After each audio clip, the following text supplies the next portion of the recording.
Hosting आपकी, मुल्क आपका, मैदान आपका, हुजूम आपका, खिलाड़ी आपके, शोर आपके लिए, किंग भी आपका, यहाँ तक कि टॉस भी आपका। इसके बावजूद भी अगर आप एक डरपोक किस्म की मेंटालिटी के साथ खेलते हैं तो या तो वो एक डरावना ख्वाब हो सकता है या फिर पाकिस्तान क्रिकेट टीम गेंदबाजी करते हुए आखिरी के 10 ओवर में 113 रनों की कूट खाकर खुद जब पहले 10 ओवर की बैटिंग मिले तो उसमें केवल 22 रन बनाना, यह हुनर दुनिया की चंद टीमों को ही आता है जिसकी तालीम उन्होंने अपने उस्ताद पाकिस्तान से ली हुई है। एक खिलाड़ी क्या बाहर हुआ, पूरी की पूरी पाकिस्तान टीम लखपता गई।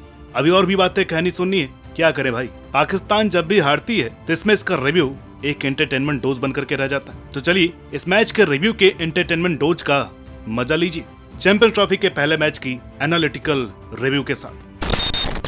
चैंपियंस ट्रॉफी का आगाज उसी उम्मीद के साथ हुआ जैसा कि सोचा गया था। न्यूजीलैंड से ट्राई सीरीज में 2 मैच से हारने के बाद सभी को पता था कि अगले 3 से 4 दिन में ऐसा कुछ नहीं होने वाला था कि पाकिस्तान न्यूजीलैंड को हरा था। क्या टीम है भाई। हमने अपने टीम रिव्यू में कहा था कि पाकिस्तान अच्छी फॉर्म के साथ वनडे खेलने आ रही है, लेकिन भाई ये कैसी फॉर्म थी। ठीक है तुम वेस्ट इंडीज से टेस्ट हार गए, इसका मतलब ये तो नहीं है कि चैंपियंस ट्रॉफी से ही अगले टेस्ट चैंपियनशिप की प्रैक्टिस करनी शुरू कर दो। अगर एक टिपिकल पाकिस्तानी जवाब में कहें तो खुदा का खौफ करो भाईजान।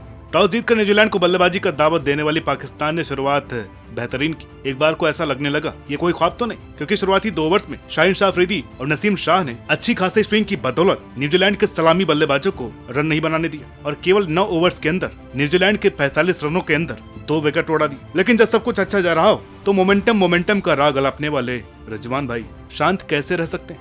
70 रनों पर न्यूजीलैंड का तीसरा विकेट लेने वाले हैरिस राउफ को इसके बाद केवल 1 और ओवर देकर बाहर कर दिया गया और उसके बाद शुरू हुआ पार्ट टाइमर्स का भूत बनने का सिलसिला, खास करके तब जब न्यूजीलैंड का स्कोर 21 ओवर में 94 पर 3 था। लेकिन उसके बाद एक स्पेशलिस्ट स्पिनर की कमी साफ साफ झलक रही थी, क्योंकि न्यूजीलैंड के पार्ट टाइमर्स आगा सलमान और खुशदिल शाह के साथ नसीम शाह को ऐसा लपेटा है कि उन्होंने केवल अगले 9 ओवर्स में 57 रन दे डाले। उसके बाद कहीं जाकर के मोहम्मद रिजवान को अबरार की याद आई और अबरार ने आते ही अगले ओवर में केवल 3 रन दी, लेकिन उनको कोई जोड़ीदार नहीं मिल रहा था, इसलिए एक ओर से अबरार रन बचाए जा रहे थे तो दूसरी तरफ से हैरिस राउफ और खुशदिल शाह ने आसानी से रन देने का सिलसिला जारी रखा। सचिन रविंद्र की जगह ओपनिंग के लिए ट्राई किए गए विल यंग ने शानदार शतक बनाकर न केवल मुश्किल वक्त से टीम को निकाला, बल्कि आने वाले लोअर ऑर्डर बल्लेबाज ग्लेन फिलिप्स के लिए एक स्टेज तैयार कर दिया। इसके अलावा लंबे वक्त से आउट ऑफ फॉर्म चल रहे टॉम लेथन को ट्राई सीरीज में फॉर्म में लाने वाली पाकिस्तान के लिए इस बार वो एक खौफनाक साया बनकर के उभरे। उन्होंने पहले तो विल यंग के साथ मिलकर 118 रन जोड़े। उसके बाद जो हश्र उन्होंने ग्लेन फिलिप्स के साथ मिलकर के पाकिस्तानी बॉलिंग का किया है, उसकी समरी ये है कि दोनों की वजह से न्यूजीलैंड ने आखिरी के 6 ओवर में 80 रन बना दी, जिसकी वजह से कहीं 275 पर सिमटती दिख रही की भी टीम ने 320 रन बना दी। इसके मुख्य किरदार रहे ग्लेन फिलिप्स, जिन्होंने पाकिस्तान के खिलाफ जैसे अलग ही मोर्चा खोला। केवल 39 बॉल्स खेलकर 61 रन बना डाले, वो भी आखिरी 44 रन केवल 17 बॉल्स में। और टॉम लेथम, जिन्होंने शानदार शतक बनाकर रही सही कसर पूरी कर दी। और भाई पाकिस्तान की फील्डिंग के क्या ही कहने, दुनिया एआई में जी रही और पाकिस्तान के फील्डिंग स्टैंडर्ड आज भी वही है। बाबर आजम, खुशदिल शाह और फहीम अशरफ, भाई ये तीनों लोग झुक ही नहीं पाते हैं बॉल्स गैदर करने के लिए, और बाकी फील्डर्स की जजमेंट तो जॉन्टी रोड्स को भी मुक्के बल गिराते। आखिरी के ओवर चल रहे हैं, फिलिप्स ने मार मार करके भूत बनाया हुआ है और उस वक्त बाउंड्री के फील्डर 10 कदम आगे आकर जॉन्टी रोड्स बन रहे हैं। नतीजा क्या हुआ, 2 से 3 कैच जो होने चाहिए थे वो 6 में कन्वर्ट हो गए। अब 2 स्पिनर क्यों जरूरी है, यह आज पाकिस्तान को अबरार की अच्छी बॉलिंग देख करके समझ में आ गया होगा। उन्होंने थोड़ी बहुत लाज रखी पाकिस्तानी बॉलिंग की,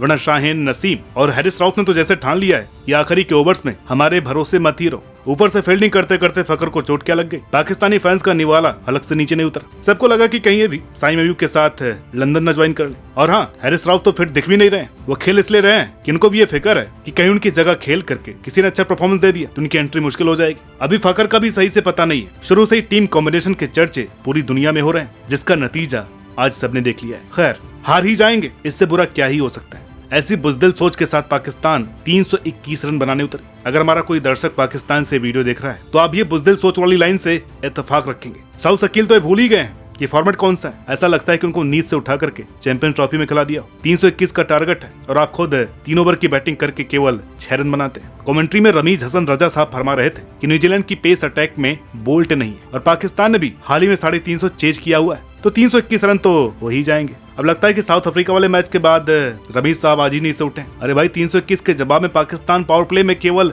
22 रन बनाती है, यानी हर आने वाले बल्लेबाज पर एक्स्ट्रा प्रेशर। ये आप जरा स्ट्राइक रेट देखें टॉप 4 बल्लेबाजों के, 31, 71, 21 और 58। भाई किस तरह की बैटिंग है। और आज बाबर ने जरूर 50 लगाई, लेकिन जो 50 या सेंचुरी टीम के काम ना आए उसका कोई तुक नहीं बनता। और बाबर ने 64 रन बनाने के लिए 15 ओवर लगा दी। कप्तान साहब को कोई कुछ नहीं कहेगा। जैसी बॉलिंग, फील्डिंग और बैटिंग वो देख रहे हैं, उनकी जगह कोई और होता तो भाग जाता, लेकिन रिजवान भाई ने ऐसा नहीं किया। पूरे 14 बॉल्स खेल डाली 3 रन बनाने के लिए। जैसे उन्होंने देखा कि अब टीम को यहाँ से लीड करने की जरूरत है, तो आउट होकर के चलते बने। एक दौर हमने इंजमामुल हक का देखा था, जो कहीं से भी टीम को जिता करके लेकर के आते थे, और आज ये भी एक दौर है। एक बार 350 चेज कर दिए तो उसका हैंगओवर उतर ही नहीं रहा। खुशदिल ने अच्छे हाथ पांव जरूर मारे, लेकिन इससे टीम को फायदे से ज्यादा कंफ्यूजन ज्यादा होगा कि खुशदिल को क्या इसी पोजीशन पर खिलाना जारी रखें, क्योंकि अभी तक तो वो तैयब ताहिर से ऊपर आ जाते हैं। खुशदिल के अलावा केवल सलमान ने वो इंटेंट दिखाया जो बाबर, सऊद और रिजवान को दिखाना था। तीनों ने मिलकर 123 बॉल्स खेली और रन बनाए 73, यानी बाकी के लिए 248 रन छोड़ दिए 117 बॉल्स में। न्यूजीलैंड की बॉलिंग भले ही अपने पीक पर ना हो, लेकिन इसके बाद उन्होंने